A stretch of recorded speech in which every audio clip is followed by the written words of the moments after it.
tròn thọ rồi Amin ông thọ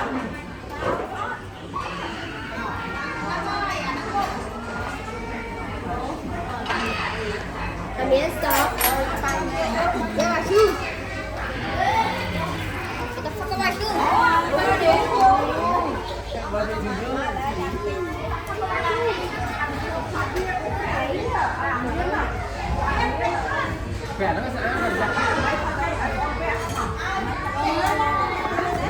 bẹ sạn bẹ sạn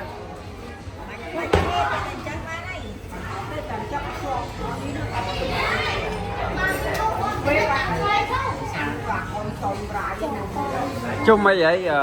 birthday